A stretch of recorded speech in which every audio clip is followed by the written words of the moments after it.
Assalamualaikum warahmatullahi wabarakatuh. Halo teman-teman semua, kami dari kelompok 8 ingin menjelaskan mengenai materi modal Ventura. Nah, sebagian teman-teman mungkin pasti baru dengar nih, apa itu modal Ventura? Pasti penasaran kan? Yuk, mari kita simak. Pengertian modal Ventura. Menurut istilah, Ventura berasal dari kata venture yang secara bahasa bisa berarti sesuatu yang mengandung resiko atau dapat juga diartikan sebagai usaha. Konsep modal Ventura. Karakteristik yang sangat menonjol dalam usaha modal Ventura berkaitan dengan resiko. Besarnya resiko yang mungkin dihadapi dalam bisnis modal Ventura ini menyebabkan tingginya expected return yang diharapkan oleh venture capitalis.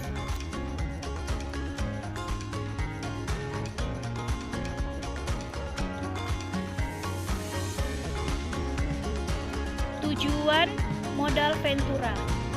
Tujuan modal Ventura merupakan salah satu usaha yang berorientasi untuk memperoleh keuntungan yang besar sebagai imbalan pembiayaan yang berisiko tinggi. Kedua, mekanisme modal Ventura.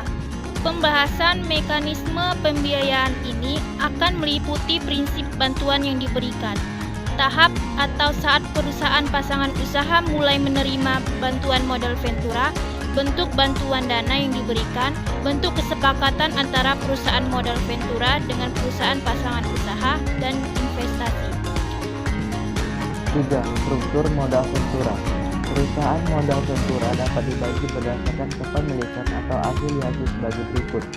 1. Perusahaan publik atau public company. 2. Perusahaan privat atau private company. 3. Perusahaan afiliasi bank. Dan yang keempat, perusahaan modal Ventura besar. 4. Sumber dana modal Ventura terbagi menjadi 9.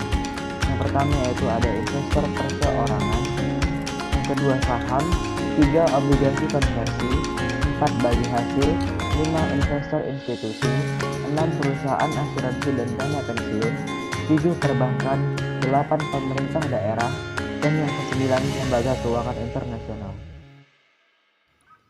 Yang kelima ialah jenis pembiayaan modal Ventura. Pembiayaan modal Ventura dapat dibagi beberapa jenis. Yang pertama, berdasarkan cara pemberian bantuan. Yang kedua, berdasarkan cara penghimpunan dana. Dan yang ketiga ialah berdasarkan kepemilikan. Jenis pembiayaan yang diberikan perusahaan modal Ventura dapat dilakukan dalam 3 cara. Ketiga cara ini secara umum bersesuaian dengan prinsip-prinsip syariah. Yang pertama ialah penyertaan modal langsung. Yang kedua, penyertaan modal tidak langsung. Dan yang ketiga ialah pembiayaan bagi hasil.